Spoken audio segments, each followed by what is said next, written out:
आज बेटा हम पढ़ेंगे movement in plants. Organism basically दो टाइप्स के हैं जैसे हम पढ़ते हैं एनिमल्स और प्लांट्स। एनिमल्स और प्लांट्स के मूवमेंट में बेसिक डिफरेंस जैसे इस चैप्टर के आगाज़ में हमने किया था कि एनिमल जो होते हैं वो अपनी जगह चेंज कर सकते हैं, अपनी लोकेशन चेंज कर सकते हैं। इसका मतलब है एनिमल्स अमूमन फ्री और फिक्स दोनों टाइप की मूवमेंट शो करते हैं। तो वो अपनी जगह चेंज करना चाहें तो कर सकते हैं, ना करना चाहें तो नहीं करते। जबकि प्लांट्स हमेशा फिक्स मूवमेंट शो करते हैं। ये बेसिकली इनमें डिफरेंस है कि एनिमल लोकोमोशन शो कर सकते हैं लेकिन प्लांट लोकोमोशन शो नहीं कर सकते, जगह को चेंज नहीं कर सकते। जब हम स्पेसिफिकली प्लांट्स की मूवमेंट की बात करेंगे तो प्लांट्स की मूवमेंट दो टाइप्स की होती है, ऑटोनोमिक मूवमेंट और पैराटोनिक मूवमेंट। ऑटोनोमिक मूवमेंट वो वाली मूवमेंट होती है जो कि स्पॉन्टेनियस होती है, जिसके बारे में ये कहते हैं कि खुद ब खुद होने वाली है और अमूमन इसकी स्टिमुलस की क्यूज इंटरनल होती है कि जो एक प्लांट की बॉडी है उसके इंटरनल उसकी जिस्म के अंदर से स्टिमुलस पैदा होता है, उसके तहत वो प्लांट जो होते हैं वो खुद ब खुद मूवमेंट शो कर जाते हैं। इन्हें का नाम देते हैं ऑटोनोमिक मूवमेंट्स। प्लांट मूवमेंट की दूसरी टाइप है उसे कहते हैं पैराटोनिक। पैराटोनिक मूवमेंट वो होती है जो कि स्पॉन्टेनियस नहीं होती और इनमें अमूमन स्टिमुलस कौन सा होता है वो एक्सटर्नल होता है। जब हम तफसील से ऑटोनोमिक मूवमेंट को स्टडी करते हैं तो ऑटोनोमिक मूवमेंट फर्दर तीन टाइप्स की है। एक tactic movement, number 2 turgor movement और नंबर 3 ग्रोथ मूवमेंट्स। जो टैक्टिक मूवमेंट हैं ये ऐसी मूवमेंट्स हैं जिनमें, क्योंकि अभी हमने देखा है कि ऑटोनोमिक मूवमेंट में तो इंटरनल स्टिमुलस होता है लेकिन जो ऑटोनोमिक मूवमेंट में से टैक्टिक मूवमेंट हैं इनमें स्टिमुलस जो होता है वो एक्सटर्नल होता है। स्टिमुलस कौन सा होता है वो एक्सटर्नल होता है और इसमें एक सेल पर मुश्तमिल ऑर्गेनिज्म या उस सेल का जो ऑर्गेनेली है वो अपनी जगह चेंज कर लेता है, वो अपनी लोकेशन अपनी चेंज कर लेता है, अपनी जगह छोड़ के किसी दूसरी जगह पे आ जा सकता है। तो इस मूवमेंट को हम क्या नाम देते हैं? टैक्टिक मूवमेंट कहते हैं।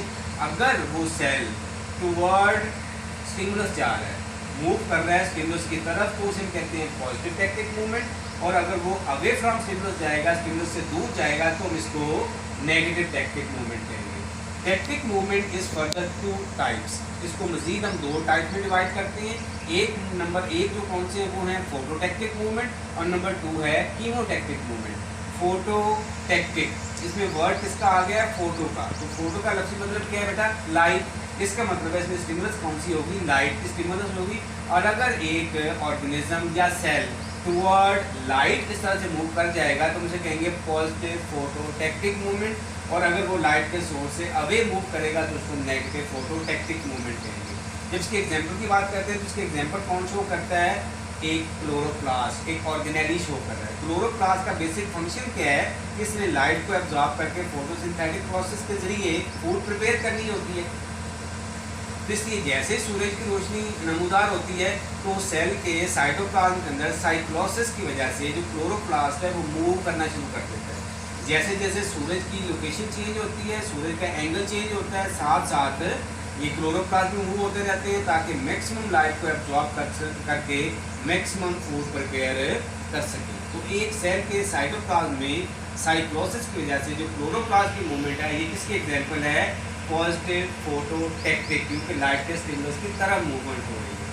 दूसरी टाइप है कीमोटैक्टिक मूवमेंट। इसमें लफ्ज़ किसका आ गया? कीमो का। कीमो का मतलब होता है केमिकल। इसका मतलब इसमें स्टिमुलस कौन सा होगा? वो केमिकल स्टिमुलस होगा। और इसकी जब आप एग्जाम्पल में कोट करते हैं तो हम कहते हैं कि जो लिवरवर्ट्स हैं, मॉसेस हैं, फर्न्स हैं, इनके जो मेल गैमीट्स होते हैं, इनके जो स्पर्म्स होते हैं, दे शो पॉजिटिव कीमोटैक्टिक मूवमेंट। और कीमोटैक्टिक मूवमेंट में केमिकल स्टिमुलस किसका होता है? न्यूक्लिक एसिड का। जो फीमेल सेक्स ऑर्गन जो ओवरी होती है, ओवरी न्यूक्लिक एसिड पैदा करती है। मूवमेंट जो है वो केमिकल स्टिमुलस की वजह से जो स्पर्म्स है, मेल गैमीट है, ये toward female sex organ move करना शुरू कर देता है। और वो कैसे कि फीमेल सेक्स ऑर्गन की जो ओवरी है वो न्यूक्लिक एसिड पैदा करती है और इसके स्टिमुलस की वजह से वो जो ओवरी जो मेल गैमीट है वो उसकी तरफ मूव होना शुरू हो जाता है। दूसरी मूवमेंट है इसकी वो है टर्गर मूवमेंट। टर्गर मूवमेंट में बेसिकली कहते हैं ऐसी मूवमेंट है जिसमें चेंज इन टर्गर की वजह से डिफरेंशियल ग्रोथ होती है। किसी एक तरफ ग्रोथ ज़्यादा हो जाएगी, दूसरी तरफ ग्रोथ कम हो जाएगी, जिसकी वजह से वो प्लांट मूवमेंट शो करता है। ये भी फर्दर 2 टाइप्स की हैं, एक स्लीप मूवमेंट, दूसरे रैपिड मूवमेंट्स ऑफ लीफलेट्स। जो स्लीप मूवमेंट्स हैं ये लेग्यूम फैमिली फेबिएसी में शो हो रही होती है। जब शाम का वक्त होता है इसके पत्ते लोअर डाउन नीचे को हो जाते हैं, जब सुबह का वक्त आता है दोबारा हॉरिजॉन्टली खड़े हो जाते हैं। तो इनके पत्तों की जो पिटियोल की बेस होती है, इसमें सोलन पोर्शन को पल्विनस कहते हैं।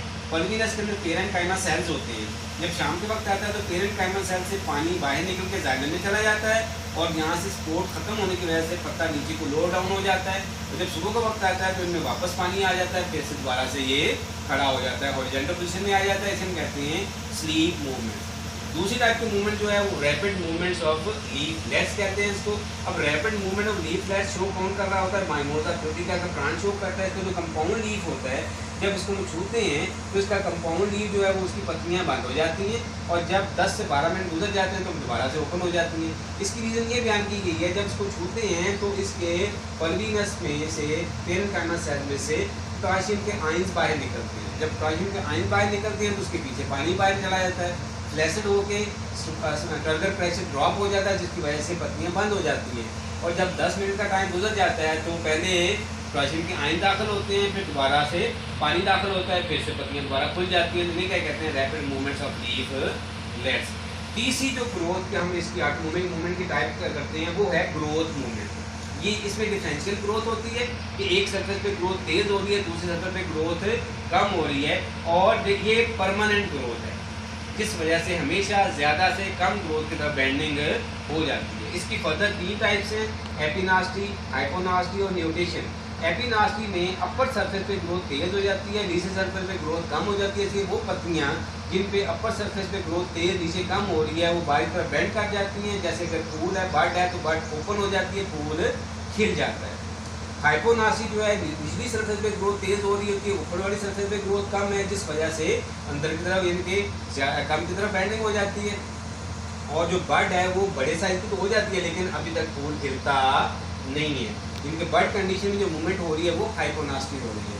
तीसरी न्यूट्रिशन है, जिसमें जिग जैग पैटर्न के अंदर ग्रोथ होती है। तो मुसलसल ग्रोथ का पैटर्न अल्टरनेट करता रहता है, कभी एक तरफ तेज कभी दूसरी तरफ तेज, जिसकी वजह से जो वाइन्स हैं, पेंड्रल्स हैं या कुछ पौधों के स्टेम्स हैं वो बार बार उनकी जो ना डायरेक्शन चेंज होती है, जिग जैग पैटर्न के अंदर मूवमेंट शो करते हैं। तो ये मूवमेंट होते से कहते हैं न्यूट्रिशन मूवमेंट। तो ये थी ऑटोनोमिक मूवमेंट। यही था हमारा आज का लेक्चर, और कल इंशाल्लाह हम पैराटोरिक मूवमेंट के बारे में पढ़ेंगे। ओके बेटा, अल्लाह।